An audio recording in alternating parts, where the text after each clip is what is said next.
Joined now by our Canucks reporter, rink-wide Vancouver's Jeff Paterson after a 2-1 victory over the Anaheim Ducks and in the final week before the National Hockey League trade deadline. Good morning, Jeff. How we doing? Yeah, doing all right. Wasn't the greatest of hockey games, but at the end of the night, you ask, did they win? Yes, they did, and they needed it. So with that as the baseline, you take those 2 points, and you know that the heavy lifting is really still ahead here for the rest of the week, both on the road and then the 2 games when they come back home to kick off that 9-game homestand. Couple big takeaways out of that game. One of them has to be Vasily DeSmith, obviously, and the way that he bounced back, and you could hear the relief in his voice, couldn't you? What a quote. I don't know if I've ever been so happy to get a win.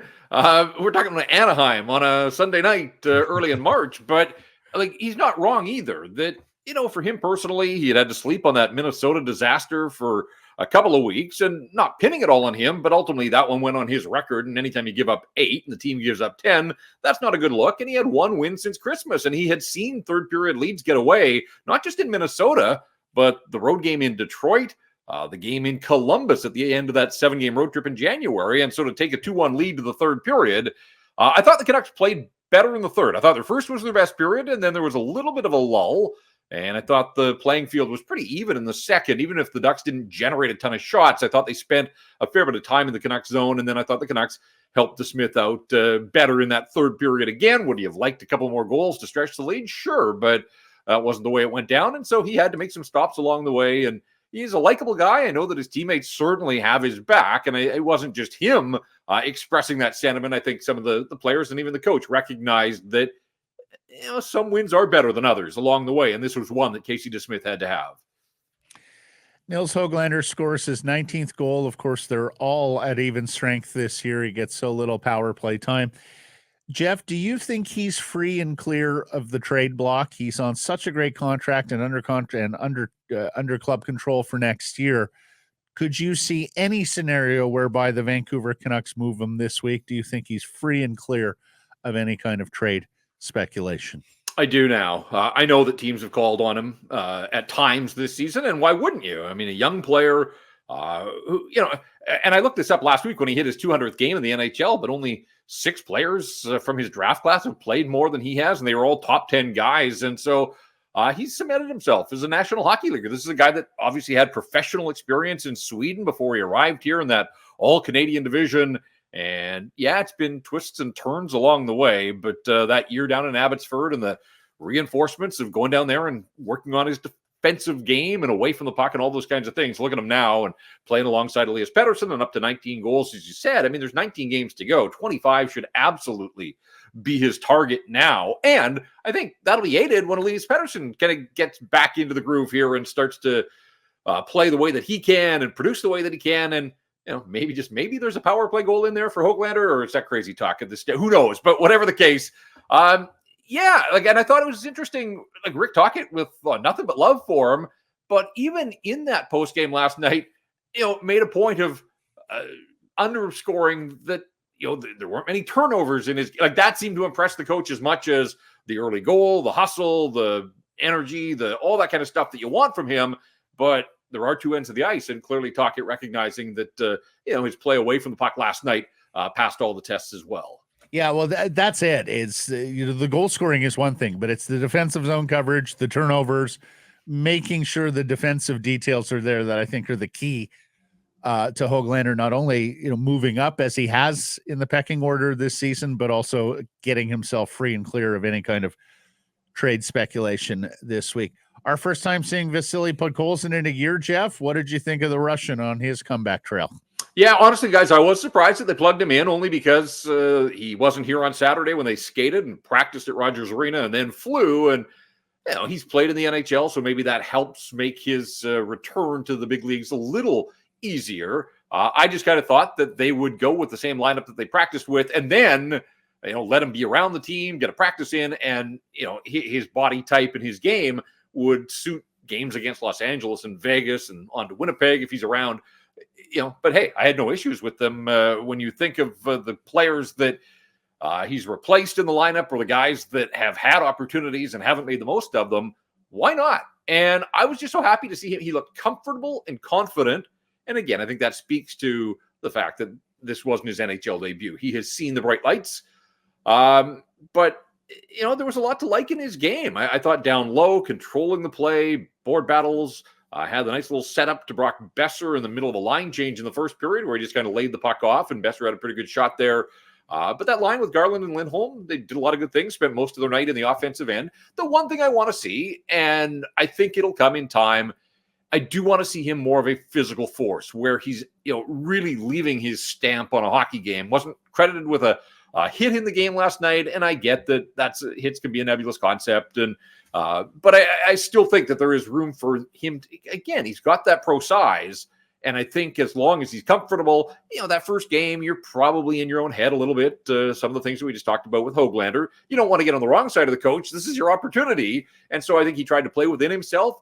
But I do think that that's an area where he can grow his game, is to really get in on the forecheck, announce his arrival, let teams know when he's on the ice. And hopefully as his confidence grows, and look, we just saw Archie Baines get a 5-game run. I would have no issues whatsoever if they give Vasily Podkolzin a little bit of leash here to continue to find his way. When Dakota Joshua gets back, what's his role? That's another conversation. But again, the way that fourth line has gone here, and lacking an identity, maybe there is an opportunity for him to drop down and stay in the lineup, but as part of a different look on the fourth line. And he gets an extended run with a coach that he hasn't, really been under for a full calendar year now. So, and Tuckett has gotten the best out of a lot of players. So we'll see where that goes. Is there any chance they're auditioning these wingers because they suggest there might be a trade coming in which they're getting rid of some people? Like, is there open spots coming because of a trade, do you think?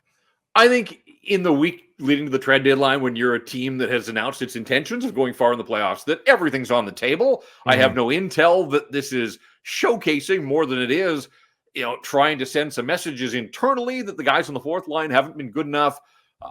And they can't be sleeping all that well right now because, we've spent the last, 10 days or so since Frank Saravelli reported Brandon Duhaime. But even before that, names like Jordan Greenway, like Sammy Blais. I'm a big believer, in fact, writing a piece at Canucks Army today about the need for the Canucks to figure out their fourth line ahead of Friday. Because, look, Phil DiGiuseppe had that chance in the second period. I don't know that anybody had high hopes that he was actually going to put the puck in the net. It's not about offense necessarily. It's about consistency. But, on that game day skate, when I went down to Seattle and Rick Tocchet basically poured out his heart about needing a fourth line that has an identity and admitting that, yes, there's been a significant drop there. Nils Hoglander's come right out of the lineup, replaced by 2 call-ups now from Abbotsford. That doesn't bode well for him in the short or the long term. I still believe that Sam Lafferty has the tools to be an effective fourth liner. He's got size and speed, but he has to ramp his game up again as well. And then they've got to figure out when Joshua gets back, and there's no guarantees that everybody's healthy, but let's work on that assumption. Does Teddy Bluger go back between, do you just try to rekindle the magic that line had? Or, is Lindholm a better option there with more offensive upside, or even a Pia Suter? And is Teddy Bluger now relegated to the fourth line, which is essentially where he was slotted at the outset of the season? Although I guess for a month there before they signed Pia Suter, there were some questions about would they go into the year with Teddy Bluger as the third line center. But Bluger hasn't generated much offense. Again, I don't need a fourth line that's going to score, but if they're not going to score, then what are they going to do? They're not the most physical group. They certainly don't have any sort of intimidation or presence in that regard. And I just felt when I talked to Tocchet 10 days ago, he wants to be crystal clear in his mind, and he wants those fourth liners to be crystal clear in their mind about their role come playoff time and down the stretch here. And so lots of moving parts, but I really do believe that is an area that the Canucks will look to upgrade here before the deadline. And the physicality of Podkolzin that we talked about, maybe that's a place for him to solidify his role. Nikita Zadorov with a fabulous assist. He's been a funny study over the last couple of weeks. I think he's had some stinkers, and I think he's had some better games as well. Where do you think Tocchet's at with Zadorov? Yeah, well, Tyler Myers' injury certainly complicates matters when Ian Cole's being asked to play 20 minutes and there was only 1 penalty kill last night. Those weren't numbers that were jacked by, 6 or 8 minutes of penalty kill time. So Ian Cole near 20 minutes. Zadorov was close to 20 minutes as well. And then you had Juleson and Mark Friedman. Now, interesting development that, overnight it appears that Matt Irwin has been deleted from the roster, which would certainly pave the way for Carson Soucy to be activated. And that's exciting and good news for him and for the hockey club. But they're going to miss Tyler Myers without a doubt. And, people can say what they want. They can think what they want about Tyler Myers. But with this group, they're going to miss the amount of ice time and all the roles that he plays. So there is an opportunity there for some others to step up. Noah Juleson tried to be physical last night with 6 hits.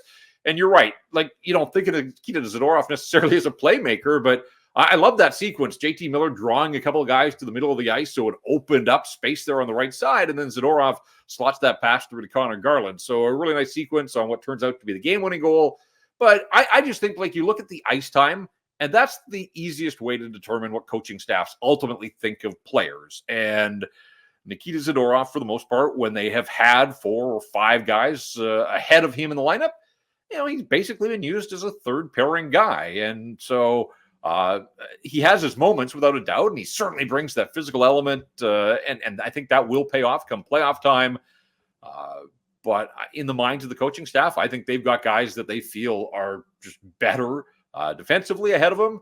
Certainly Hughes and Hronek are your lead dogs. And then your guess is as good as mine. And I think if you went out on the street and polled 10 different people, you'd probably get 10 different depth charts the rest of the way as to, who's their third best defenseman, who's their fourth best defenseman. But Carson Soucy has a real opportunity, I think, to step in here now and sort of prove his worth. Guys, when he's been in the lineup this year, like, the Canucks record is something like 16-3-2. And I know we don't really keep individual player records, but he has been a part of a whole lot of wins for the Vancouver Canucks, and I think he's played a role in that. Ideal world, does the Myers injury, for you, Jeff, the Myers injury, ideally, does that mean a defenseman by Friday? And if so, what profile, what size? Yeah, I mean, again, the Canucks, they're just loath to give us anything beyond week to week. And if you look at Carson Soucy's week-to-week injuries, they've essentially been 6 weeks. Dakota Joshua, that's coming up on 3 weeks, and he's not on the road trip, so that one's probably going to bleed into 4 weeks. So with Tyler Myers at week to week, I'm assuming that it's going to be a little bit of time here. The reports were over the weekend that he won't be out, through the playoffs, that he'll be back in time for the postseason. But yeah, I mean, I think the Vancouver Canucks have to look at shoring up their depth. Again, they've got this big wish list. There are cap complications and restraints that they've been battling for forever, it feels like. But, so I don't think they're going to be able to check off every box on their wish list. And so I do wonder about priorities, obviously, and where they internally feel the biggest needs are. I still think that a cost-effective depth guy up front would be a nice addition for the hockey club. But watching this group now, like, it is too bad that Tyler Myers got hurt, but injuries happen. But Ian Cole's performance, I think, has slipped here in recent weeks. He's turned 35 in February. We had that one instance of load management, and I thought, he was the perfect candidate to kind of get some nights off here along the way if they could get everybody back and healthy. That hasn't been the case, so that plan's kind of gone out the window. But I do wonder if you bring in a depth guy, is he ahead of a player like Ian Cole? Like, are we talking about an everyday guy as a bottom pairing, or are we looking at a 7-8? So, lots of moving parts here. But I do think, and we've seen it not recently because the Canucks haven't been in the playoffs in a while, but in those years when they got on those deep playoff runs, it felt like they needed double-digit defenders. And so it wouldn't surprise me if they tried to add another one here ahead of the deadline. At this point, are you against the cost of a guy like a Gensel or a Toffoli? Yeah, I think it just feels like every team has, put their iron in the fire for Gensel, and that's just going to jack the rate up. And the Canucks have already made one significant trade for Lindholm. I don't know that they can get in a bidding war there. Toffoli would be interesting just because I think it would be pretty seamless. He was a popular guy here. He filled a role. And there certainly are still questions about the top 6 when you see, again, Pius Suter's been a nice Swiss Army guy, but if you could upgrade with a legitimate scoring winger, I think you'd love to be able to do that, and that would free up Suter to play elsewhere. The Phil Kessel wild card behind door number 2. I guess we'll get some clarity and some resolution on that. Probably not before Friday itself, but right at the deadline, I would imagine, and see where he fits into all of this. So, the big fish kind of feels to me like it's out the window, but I say that, and then I watch Ilya Mikheyev basically drag down a red-hot JT Miller and Brock Besser last night. So they don't seem to know what they want to do or can do with Ilya Mikheyev, but he is not part of the answer right now, the way that he's going the drought up to 31 and 1 goal in 35. So Brandon Duhaime, Jordan Greenway, how do they strike you, Jeff? Yeah, I mean, those guys are right there in my personal wheelhouse. Now, Alvin and Rutherford not consulting me on these matters, but I just think that there is something more for this fourth line. I buy in, just knowing Rick Tocchet from day one, the staples and the board battles and the wall work and all those things that he wants from his fourth line. I think he wants a fourth line that can play that rugged style. Ultimately, though, I think what he wants is a fourth line that he can trust, and one that can go out there and just stack some shifts in the offensive zone, don't get pinned. If you look at the underlying numbers over the course of the season, Nils Hoglander and Phil DiGiuseppe are dead last on the Vancouver Canucks in puck possession metrics, and Sam Lafferty's not a whole lot better. Bluger's numbers better because he played on the best third line in hockey there for a couple of months. But I think that's the fear, is that the guys that they've got right now, as constructed, their fourth line spends too much time defending, not enough time in the offensive zone. Look, playoff time, sometimes the top end guys on both teams cancel out, and a goal from your fourth line would be absolute gravy. But even at that, you get into some of those longer overtime games in the playoffs, you've got to be able to have a fourth line that you can trust to get out there and give you a shift here and a shift there, just to spell off your best players. So the more I watch the Vancouver Canucks, we know that they've got top end talent. That top end talent has to, again, find its game. I thought a big step forward for Quinn Hughes last night, just in terms of being that dynamic driving force. But they've got the top end talent. I think you're now looking at a team that is probably going to try to just fill out at the fringes with some players that they think can step in and help this hockey club as it moves forward down the stretch and beyond. And Jeff, they got to do all of this amidst a week of really tough hockey from here on in. That was the birdieable par 5 that everybody birdies. They got their birdie. That's fine. But no pun intended with Ducks. Right? That's no pun intended. Yeah. But now they've got these, now they're into amen corner here, and they've got to figure it out. Yeah, there's a lot of water ahead. You're right. This is a fascinating week, guys. Obviously, the Kings and what they did to the Canucks. I watched a little bit of their game against Jersey on Sunday, and they were every bit as good there. Kevin Fiala going off right now. And so they're going to have to contend with him. Philip Deneau had the hat trick against the Devils, but they just feel like they've found a little bit of a groove here since they beat the Canucks on Thursday. And then Vegas, and Vegas is a bit of a wild card, and they haven't been playing particularly well, but I see that Jack Eichel is likely to return to their lineup tonight in Columbus, but if not then, he'll be ready to go against the Canucks as they roll into Sin City on Thursday, and then beyond that, Winnipeg and Colorado. So 4 massive games for the Vancouver Canucks. At the same time, the Edmonton Oilers are heading out on an Eastern road trip, their first of 2 trips back east this month. And so this is where you wonder if the schedule is going to catch up with the Oilers. This 4-game road trip, not that difficult on paper. It starts in Boston, and then they've got Buffalo, Columbus, and Pittsburgh, and they just eviscerated the Penguins last night. But it's one of those 4 and 6 with a couple of early starts back-to-back on the weekend. We know that those have thrown some curveballs at the Vancouver Canucks. The other thing, too, is they get the Bruins tomorrow. Well, the Bruins are at home the Bruins are in Toronto tonight, so they're getting Boston on the back end of back-to-backs. Whatever the case, the Oilers have these 4 games in hand, but time is ticking towards the end of the season, so they're playing their games in a condensed period of time here, and we'll see if that does anything to sort of derail the momentum that they have put up. But, with Los Angeles winning a couple as well, they are right back in. I mean, they're breathing down Vegas's neck now. So where it looked, Matt, and we talked about separation last week and, how quickly things can turn in the National Hockey League. And the Kings are right back in the Pacific Division playoff picture for sure. We talked about separation on the wild card, Jeff. There was no talk about separation from the wild cards going on up to Pacific Division playoff spots, but right you are. Getting very tight there. Nashville as well with their 7-game winning streak. Marvelous stuff, sir. Thank you for this. We'll catch up Friday. All right, guys. Thank you. Hey, everybody. If you're enjoying what you're seeing here, then follow along with Sekeres and Price on YouTube. I promise more content coming. The kids call it subscribe on YouTube. Well, how about liking it? Do that as well. Smash it right now.